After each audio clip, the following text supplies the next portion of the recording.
Welcome to the Third Realm Integration Podcast, where our unconscious minds meet and the transformation begins. I am your host, Maegan Kenney, licensed psychotherapist, soul retrieval shamanic healer, and heart conscious practitioner. Let's get started.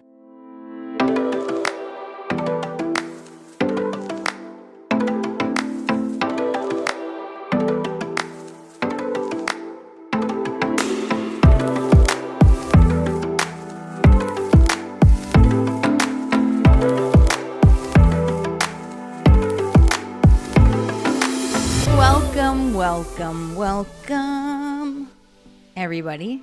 It's good to be here with you guys for another episode of the Third Realm Integration Podcast, aka TRIP. It's kind of awkward to call it that, though. Like, I've been trying to find ways to just call it TRIP, like the TRIP show. But then, again, I think I did this in an episode, but I don't know if I published it. But talking about, like, okay, T, third, I, no. TH, no. What is it? TR. Third Realm Integration Podcast. TRIP.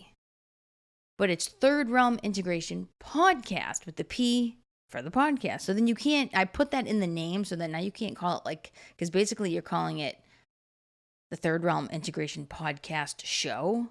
You know what I'm saying? It's like a little redundant. I don't really think it works. Anyway, I was thinking we could do an episode today on the word projection. What are projections? What do we project? What do projections create for us, and how do they serve? What are the benefits of projections? And it's a word that we should all be very familiar with, because everything is a projection. Our entire reality is essentially, okay, so let me just pause because this is Jung's original theory, and it's really not where he ended at the end of his life. He went from believing that even the cosmos were only in existence because they were a reflection of our mind. So everything around us, including the galaxies and the planets and the universe way beyond, is just a projection of our mind. That's how he began. And it's interesting because I'm kind of starting to lean more towards that theory, because the other side is kind of where he came to at the end of his life, where he started to get more spiritual and started to question and frankly said, I don't know if it was in the Red Book, it might have been, that it's very possible that what exists beyond us spiritually, spiritual experiences, the idea of angels, all these ethereal realms and multiple realms and beings beyond us that kind of fall into this spiritual space, it could be possible that does exist independently of our own mind. It's a separate entity, not one that we created. So I used to kind of lean more towards that way. I'm kind of leaning more towards his original theory, that really everything around us is simply there because we projected something onto it to make it that thing. And we can all have individual projections that could be vastly different or very similar to each other, but then we also have collective projections. And so what that essentially means is we kind of have like large pockets of people that all have formed the same projections and then create the reality that they all see. But it's kind of like not necessarily a group think, although it kind of is, but a group collected a projection of the collective. So it's the group as one entity. It's like group mind, one mind. And then that whole collective right there creates a projection, and then they participate in the world based on what they've just projected onto whoever and whatever, and then they do receive that back. And this is kind of where I was going in the last episode about multiple realities. I mean, you can, if you kind of like wake up to what's going on in the world right now, especially in the United States, you can see it. You can literally see it happening in real time. And then you can even scale it back and think about it from the perspective of you're only seeing like half of what's even going on anyway, especially if you're watching mainstream news. It's really, I shouldn't be surprised, but it is really mind-blowing when you start reading what some of the research is on how all of the news stations, especially digital, the ones that we get online, how based on your search criteria and kind of like the profile that the algorithms have created for you, that then there are specific ads, there are specific ways in which the ads are run, from their content to the length of the ads, that gear specifically towards whatever they've identified as what they want to show you. And typically it's because that's what you want to see. It's the same thing with the world and life. You're going to see whatever you want to see. If you want to see the glass half empty, that's how you're going to see the world. And vice versa. If you're somebody that sees the glass half full, that's how you're going to see the world. So we all have a lens, we all have a scope and a filter called the ego that stages this whole scenario. It's just that we start to get confirmation on our projections when we look around us and we can at least find, one solid pocket of people that think and feel the way we do. And it's like, we're right and the rest of them are wrong. And it's like, not really. Not really. You guys just all have the same projections based on however you develop them. Maybe you all have the same kind of trauma, and I don't mean in like the literal sense, but like the same underlying pattern reaction to maybe a painful event, whether that be emotional or physical, and then you've all responded almost like it's been calcified, like the injured bone has been calcified, and the pattern of the calcification is shared by the group for whatever reason. So then the experience of the calcium is basically the same amongst everybody, similar amongst everybody. And then everybody shares that, and then you create some validation, and that can sometimes reinforce the projection itself. But here's the definition of what do we project? Well, we project, and this is me talking. I'm also going to read something to you from the Jung Society of Utah, because they break it down kind of nice, and I want to include it if you guys want to look a little bit deeper, because I'm taking all of this from a Jungian perspective, plus how I've collected my own data throughout the years. So what you're projecting out is you're projecting out your fears, your hopes, anything that is unconscious, and anything that you are unconsciously attached to. Typically, it's the parts of ourselves, our wounds, that we lack a deep connection with. And we are attached to the certain things that we are projecting because that attachment to that projection satisfies some sort of wound that we have. And so that's the function that it serves, is that it actually softens the blow on the wound. And because there is an attachment, there's tension. There can also be resistance. And so that creates the tension. And then it's like, poof, you pop that into your reality, and that becomes your external experience. And so what it does is it protects a fragile part of the ego. And it creates safety. The problem, though, is that because it is something, the thing that we are projecting is typically the thing that we are somewhat uncomfortable with.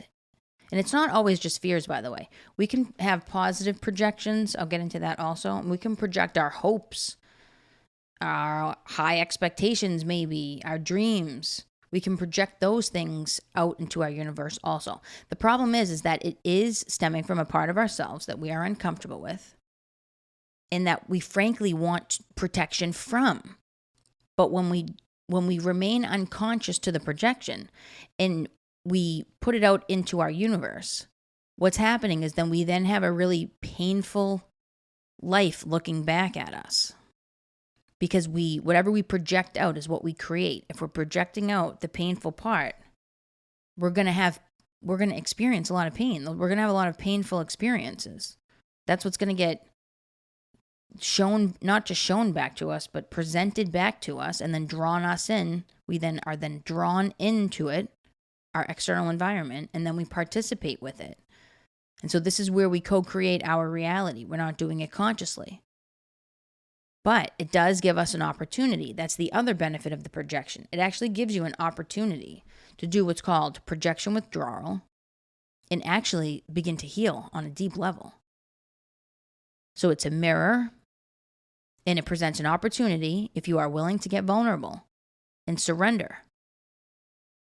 Because then you can look at your projections and get so much information about what your wounds are, how they're working in your life, and then you can do the deeper work to discover what function it serves, and then be able to let it go. And this is all the process of paying off the karmic debt. This is how you start the journey.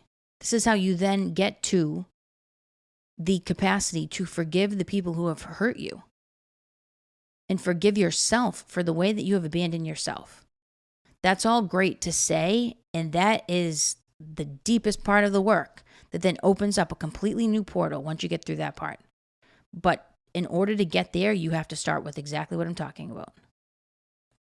And so if you're willing to look at your projections, that's a really brave and courageous thing to do. And you're taking a huge step. And to me, those are the people that are serious about healing when they're able to do that.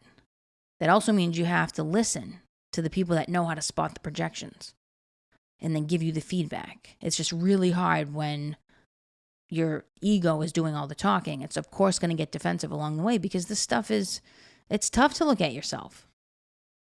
It can be really uncomfortable. It requires us to be vulnerable. Who the hell wants to get vulnerable? And it shows us where the parts of us live still in shame. And shame is just such a heavy one. I mean, people do all kinds of things. That's the wound that I'm talking about. People will do anything and everything to run away from these wounds because they run deep. And yeah, they're wounds for a reason. They're not healed. And what happens is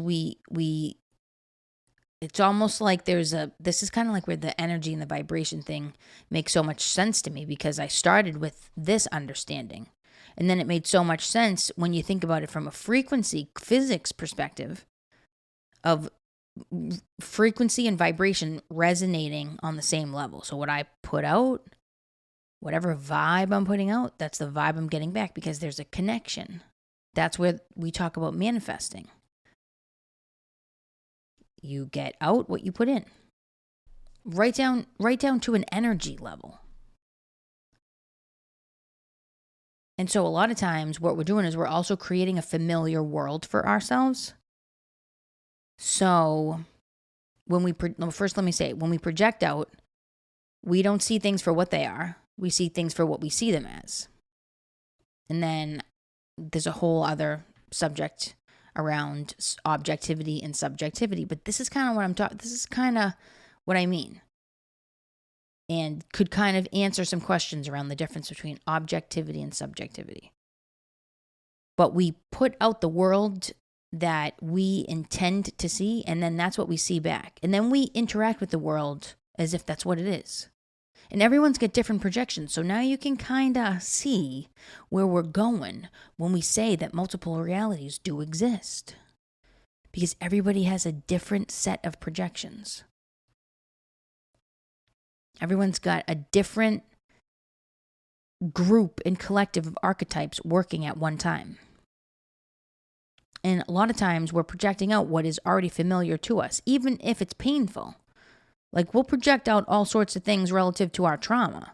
Does that mean we want to keep getting re-traumatized? No, but that's exactly what we're doing.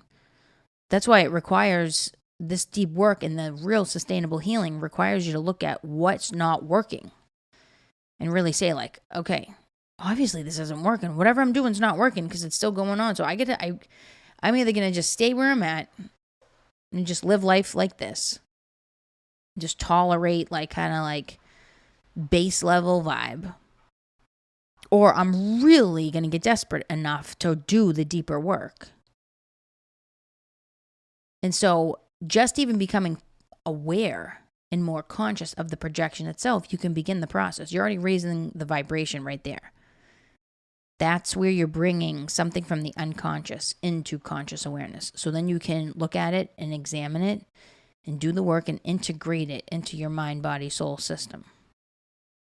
And in my experience, withdrawing the projection is, it can be done in other ways. Maybe, I don't know. I can only speak from my experience. Working through the heart center and being able to feel the vibration of unconditional love. When I work from the heart center and I meditate from that place and all of the things that I do from that point, but starting there, I'm accessing a frequency that allows me to do the projection withdrawal. It makes it so much easier. It's just you got to kind of go through the weeds a little bit. You got to be willing to go down the dimly lit path and trust that where you're going is going to get you to somewhere good. And it's worth it. And then all of a sudden the path starts to light up. And you can see where you're going. You're not questioning things anymore. You're very clear. You have a system. You have an internal guide that is now awake, that you listen to, that you have a relationship with, and that you let guide you through every decision that you encounter. Not everybody is pulled to do that. I do that all day, every day. That right there is my life. All day, every day. And it never tires me to do that level of self-examination and integration. In fact, I am more rested right now at this time in my life than I have ever been in my entire life. It is crazy how I've reset my sleep schedule and the level of energy that I have that sustains me through the day, and the fact that I do not get aggravated. Now, I've made a lot of changes in my life also to make that happen, but still, I'm going on the second year of making some radical changes to help cultivate exactly what I feel now every day. And it's taken 2 years to finally feel it. It was 2 years of rest and recovery to bounce back from some of the chaotic ways that I used to engage my life. And this is while I'm doing this work. I'm years into heart centering work and doing everything that I'm talking about here. And still am just starting to figure out how I live that every day. Years. We're talking 6 years. In 2 of those 6 years, the last 2 of those 6 years, putting myself in a place of solitude, large in part, to make that happen, or to at least allow the opportunity for it to unfold, because it was what I desired. And it's consistent work through the heart center, and it's whatever else you got to do to bring your mind to the place on the macro level, to start getting information and understanding your reality as one that requires you to look down as the observer in order to reach a period of major awakening or enlightenment, which is my goal. If you didn't have that goal, this stuff wouldn't be that interesting. But for me, and I think it's probably, I'm sure it has to do with some past life stuff or some parallel life stuff. And I would love to explore that more, and I will be exploring that more. But it's just a feeling that I have. So my guess is that I've maybe done this once or twice before. But we will create a world of people, places, and things that remind us of things that we are familiar with. And the projections can often be the source of re-traumatization. It's interesting. I've heard so many different variations of this. I've experienced it. I've seen it. I've worked within it. Of some trauma that somebody has experienced that really got embedded in like a pretty profound and complex way. And then that person will be drawn to the thing that was their trauma. So there is a magnetic connection. And because we have a mind, we always want to assign these certain qualities to it. But I think if we like remove all the human stuff and we just work it with it on a vibrational level and start to try to make sense of it from there, of course it makes sense that a wound that is still left in you that vibrates on the frequency of whatever the trauma was that you experienced, and you're still there 30, 20, 40 years later, 50, 60 years later, you're going to feel that in the external world. And you're going to draw in experiences that are on that same vibrational frequency. The problem is we just don't know like what the exact formula is. Like what thought, word, and behavior lines up with this frequency and that frequency and this frequency. Like I even ask myself that. How do they even know that 852 hertz is the frequency of unconditional love? Where did they get the frequency of unconditional love to measure it and test it?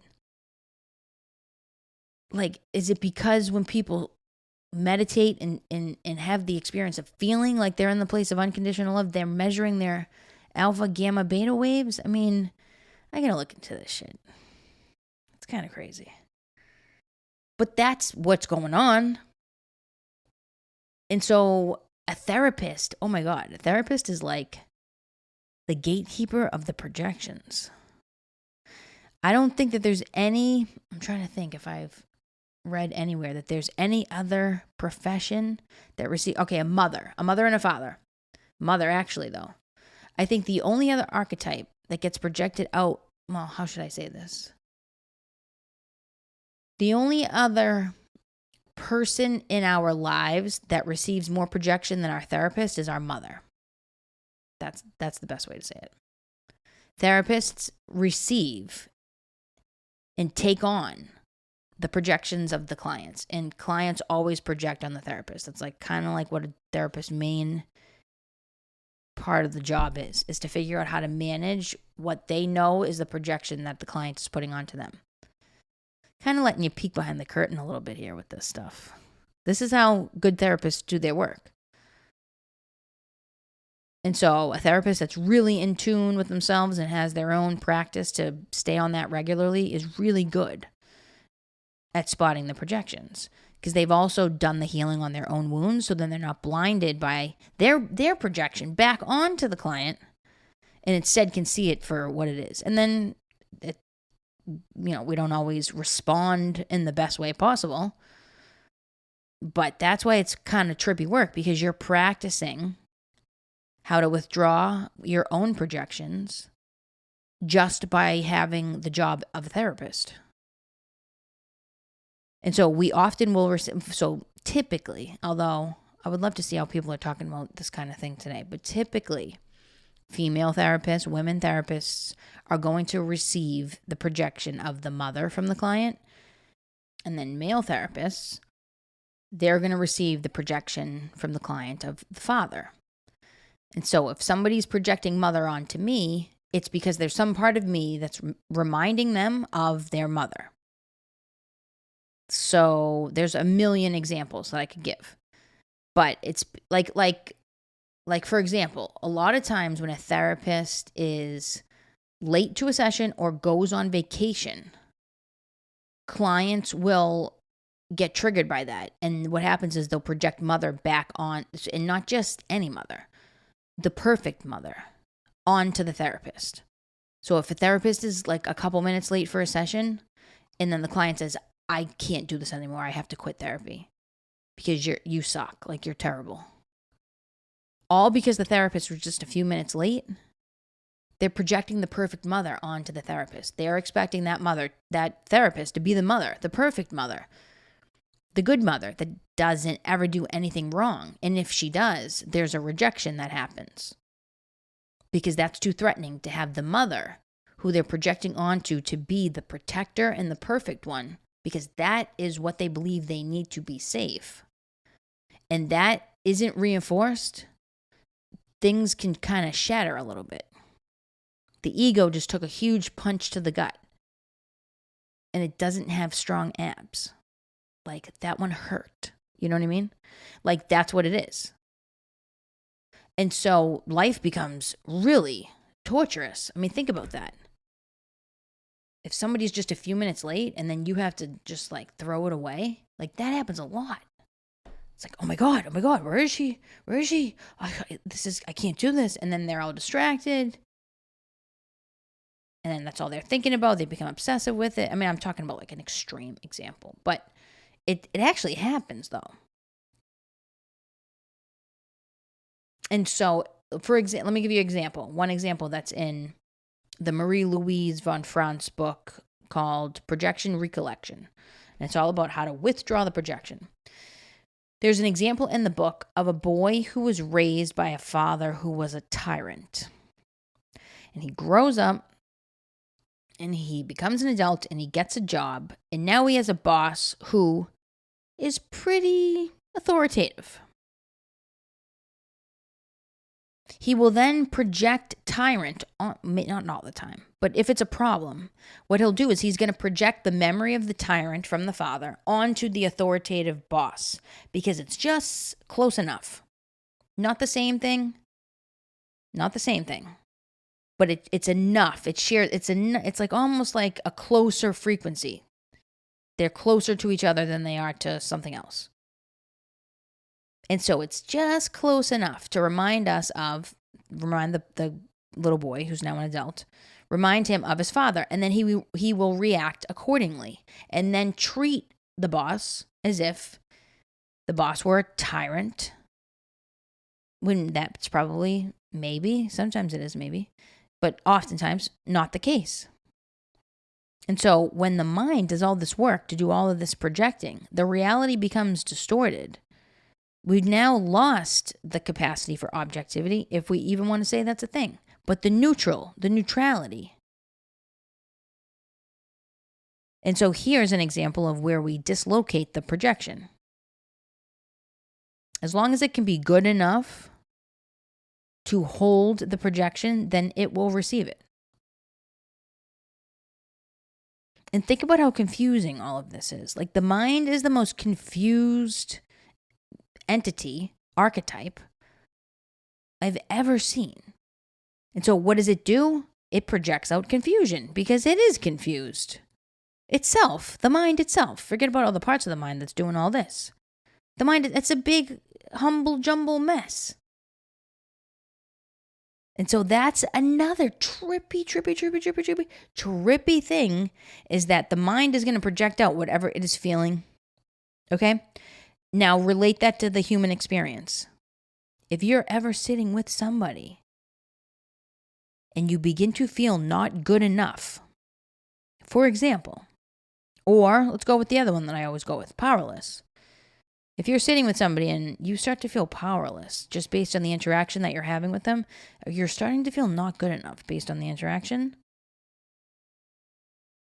I don't know if this is the case for everybody. I would challenge people to question, though. Get curious about this, and then write in and tell me if you think this is right. For me,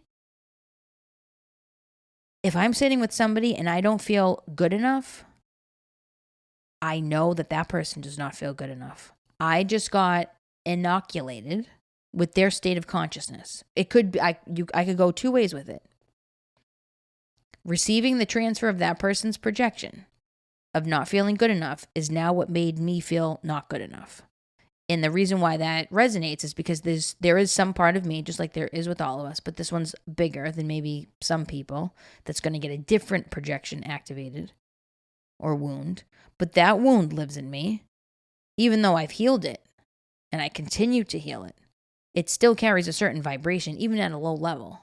So it becomes clearer when that little itty bitty part has been triggered, because I'm tapped into the subtleties of how my whole system is working. Then I can see it.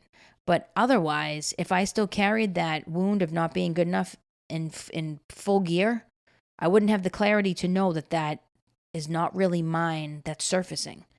It's mine that got triggered by that other person's. And it lined up because it's the same wound. So when I'm sitting with somebody and I start to feel a certain way like that, I'm like, oh, That's where the wound is. This person's not feeling good enough. Because they're projecting the good enough onto me. And that always is going to make you feel not good enough. This is why the mind is such a mess. It like projects out what it doesn't want. And then it creates the self-fulfilling prophecy.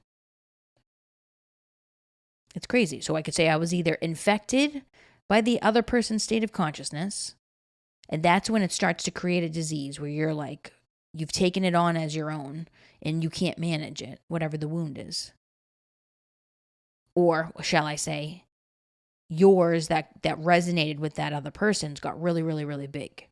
And now it's creating a dis-ease. That's when it's been an infection. It's been an inoculation when you walk the shamanic path with it. When you actually take it on as your own and you do the deeper work to start making it less dense. Moving it up from the unconscious into conscious awareness. Because what the problem is when that still is a big wound and it gets triggered by the other person's, and it gets so big and you can't manage it, what happens is that the power between the two projections magnifies. And then it pulls you in, and you will confirm the projection, as will the other person. So let me think of an example. Okay, I've had experiences before where I can tell that people have critical mothers. They were raised with a critical mother, and they have a reaction to it. And so, I don't know, they may miss session. They may not show up to session on time. They may not show up to session at all. They may have sessions in inappropriate locations. They may have a pattern of persistently maybe not charging their phone, and then they're on their phone for the session, and then it dies, and we can't finish the session. Things like that. Like things that I or anybody would feel the need to address and say, like, come on, let's knock it off. Let's get serious here. And if it continues, then you're going to have to address that. It's probably not the right fit. For most therapists would be like, come on, you're not serious. I'm not working harder than you. What the hell does this look like? I'm here to guide you, but you got to meet me halfway. And those are all indications that the person is not really, it's not that they're not able to. They either don't want to or they do want to, but they're afraid. They actually do want to be the responsible one. They do want those things, but they're afraid they can't get them. So then they'll just fulfill the lower side. They'll express the lower vibrational side of that archetype. So if somebody's doing all that, see, I can't give away my secrets though, you guys. Like I'm letting you in, but I can't let you in too close. Let's just put it like this. That person is going to want, what that person's pulling out of me is the dark mother. They're looking for me to criticize them and be critical. Yell at them, scold them, tell them what they're doing is wrong and that they got to pull it together. And sometimes that's actually helpful. Like it can create a validation, like the client got some sort of need met. But it's not a way to sustain your energy for the long term for both the therapist and the client. Because then it actually turns into the psychic vampire archetype, where as long as you're feeding the client's projection, they'll be blocked from building the motivation to change on their own because they're feeding off of your energetic supply and willpower. And then they can leave, and they're feeding off of what they just sucked out of you, and you're drained and exhausted and resentful and irritated. And now everything's out of balance. So therapists have to work on their own projections. It's like number one. And it's not even really, you take ethics and you get one section on this, and that's kind of it. And then it's kind of weird how certain disciplines of clinical psychology address this topic, even in providing supervision to the, budding therapists. It's really not emphasized, and it's not focused on the way that it should. That's why we have a lot of bad therapists out there, frankly. This is the reason why. Literally, this is it. And so there's another piece to this, because we're all talking about wounds here, but there is such thing as a positive projection. I've heard it called a golden projection before, in which you're projecting something positive into your outside world. So empathy is a positive projection, because you are projecting onto that other person what you perceive their suffering to be, because some suffering in you got activated. Now, it's not always accurate. Well, I shouldn't say that. Yeah, if it's empathy, then it means you have the capacity to feel what the other person is feeling, because you know that feeling. Now, if that's just where it stayed, then it wouldn't be a positive projection. What makes it a positive projection is that then you respond in a wounded way. So, for example, because you have that pain, you now want to try really, really, really, really hard to get rid of it in the other person. Why? Because it's uncomfortable for you to be feeling it while you're in the presence of that person. So you want to get rid of it. And so you're like really motivated to try to heal that person. And that's not your job in the first place. Nobody's here to heal anybody. We all play a role in helping each other awaken, so then that person can heal with the information that they've gained from the interaction with us. But we can't make people heal. And especially if the charge is behind it, that's driving it, comes from the fact that it's really uncomfortable for us because we're like, we don't want to feel that feeling. That's not neutrality. That's not being neutral. Therefore, the hook of the projection has gotten into you and is now causing you to react in certain ways. So this is kind of a cause and effect kind of thing. And elevating somebody, which is essentially what you're doing when you're believing somebody has the capacity for this amazing transformation. That's great. That doesn't sound bad, right? That's like, wow, how's that a bad thing? We want to believe other people can do great things. That's a projection, but it's really how you handle it, whether or not it becomes toxic or not. How aware of it are you? Because if it activates a wound in you, and you now become more invested than the client's progress than they are, and now you become the critical mother that's like, come on, work harder, do what you're trying to do. I mean, it's easy, depending on what our wounds are, to really just kind of fall into these tracks over and over. And you want to be as neutral as possible as the therapist. And so being a therapist allows you a great opportunity to do some really deep work on your own wounds. And simultaneously, you're teaching the client a new way, because when you don't react to their projections, you give them an incredible opportunity to awaken. And it's really hard to do that. It does require some deep work on the behalf of the therapist. And then, of course, we have negative projections. Like, it's really incredible. I'm not going to get into politics, but it really is incredible how people project onto the president of the United States. Like, it's so crazy. Because it's so clear how they hold such a strong source of the projection. And they carry the projection for all of us. It's so wild. And there's like a million different variations of projections that one person can receive. And that's going on all day, every day, like every little millisecond of our life. And I'll wrap it with this. You want to know what a projection is? Think of a projector. Think about how the movie gets projected out onto the screen. You are the projector, and the movie screen is your life. And how does the projector get the movie onto the screen?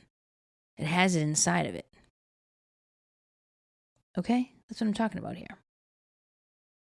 Projection. This is life. This is the experience of what it means to be a human being. We project our suffering everywhere. Our fears of being powerless and our fears of being out of control. Our fears of being not good enough and our fears of being rejected and abandoned. What is our self-worth? And how do we exercise agency over our own life? And how much do we believe that we can do that? That's where all this stuff comes from. So I dig it. I dig it. What else do I want to do a topic on? I want to do a holographic reality. I want to do the rescuer archetype. I really do want to do the psychic vampire archetype. It's such a good one. I love it. I saw the aftermath of a psychic vampire attack just tonight. And I wasn't even there. I don't even know what happened. I went into a restaurant to get some takeout. And I went up to the bar to pick the food up. And as I was sitting there waiting, there was one guy, and then there was another guy right next to him. And so the one guy got up and was like, okay, bye, said bye to the bartender and left. And then like 5 minutes later, this is so crazy. The other guy that was still at the bar, who's got like, I don't even know what size of beer this was. It was some draft beer. It was one of the Mexican restaurants down here that's like so incredibly good. Authentic. And the guy's got this huge beer in front of him. And he's talking to the bartender and he's like, what the hell was that? I almost strangled that guy. How disrespectful. And the bartender's like, oh, yeah. But he's gone now. And I'm saying to myself, oh my God, I'm so happy I'm not a bartender anymore. Oh my God. 10 freaking years between being a server and a bartender in the last like 4 or 5 of it. Oh my Lord. Like full time. Oh my God. Talk about receiving projections. And she's like, yeah, well, he's gone now. Like, let it go. And the guy's like, that was so disrespectful. And I swear to God, for the entire rest of the time, which wasn't that long, but the entire rest of the time I waited there, this guy like had his head in his hands and was literally talking to himself. I'm saying to myself, is he going to be okay? So I kept looking over at him, and then he was still able to interact with the bartender in a normal way, and he let it go. And he wasn't chugging his beer or anything, but it was so like he was spinning, this guy, and I have no idea what happened. I have no idea who started it, whatever. It doesn't even matter. But it's the fact that this guy had just received some sort of psychic attack, and he was having the reaction to it, and I was like, whoa. So something happened. Now that's assuming that he was not the initiator. Because if he was the initiator, then he would have been the one launching the psychic attack. But the vampire fangs come right in on the neck. Really take the life right out of you. And leave you spinning. This I don't mean to laugh. Like, no, he was fucked up, dude. I was like, is this dude going to be okay? And he did seem okay at the end, but man, I was praying for that guy. I'm like, oh man. Right? Because that's my projection, because I've had the experience with several, too many to count, psychic vampires in my life. And I think that's one of the lessons I'm here to learn as a human being, is actually how to protect and conserve my energy. Whoa. Maybe I'll do a podcast all on that. Major. Yeah, so it's like the idea when we say, my heart goes out to that person. Oh, my heart goes out to that person. My heart breaks for that person.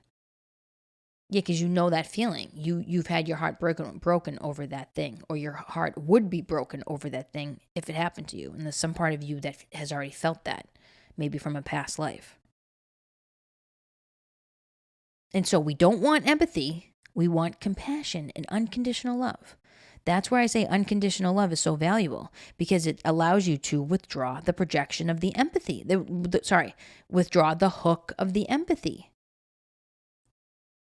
The projection from the client comes on, causes you to feel empathic, And if it's hooked, it causes you to react unconsciously from a wounded place.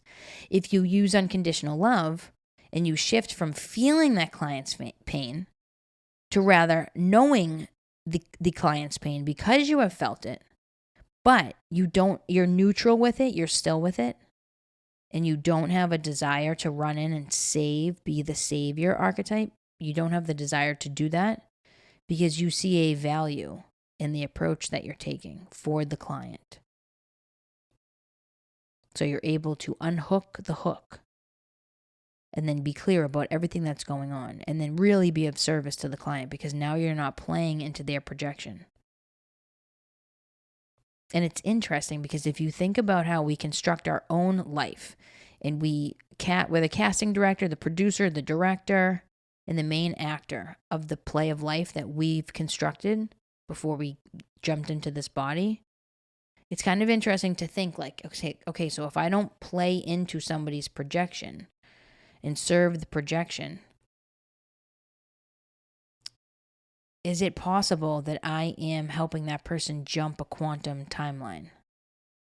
Meaning, I didn't play into the script that they were constructing, and I bumped them up into another ego track because I didn't respond vibrationally to the projection, and then thus create the world that they're essentially looking for through the projections, and I give them another reality. It's like, nope, psych, here's another one over here.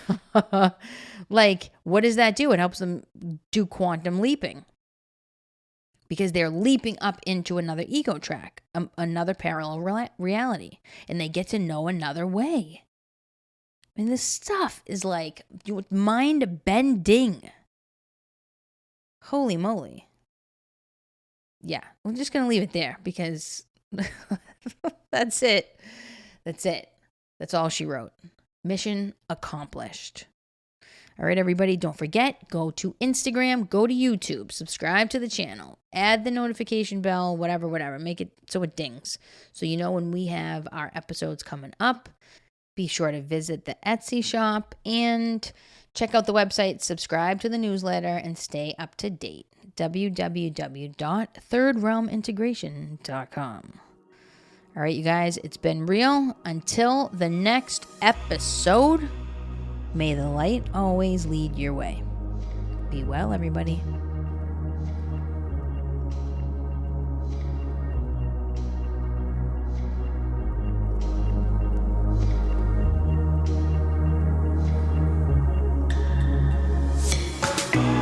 Third Realm Integration Podcast and related content is intended to provide information and/or entertainment only and is not a substitute for mental health or medical advice, diagnosis, or treatment.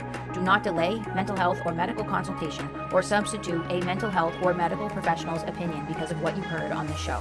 Seek the advice of your physician or another qualified health provider with any questions you may have regarding a mental health or medical condition.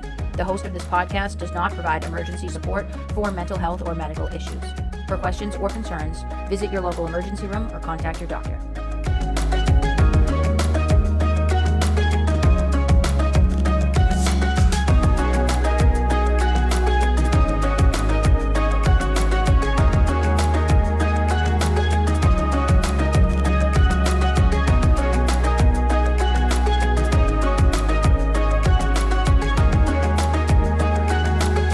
Okay. I got it. I got one. Are you ready? Projections change the world into the replica of one's own face. C.G. Jung himself. Visit jungutah.com. Utah. I didn't even talk about their piece in my thing, whatever. Anyway, visit there for more info.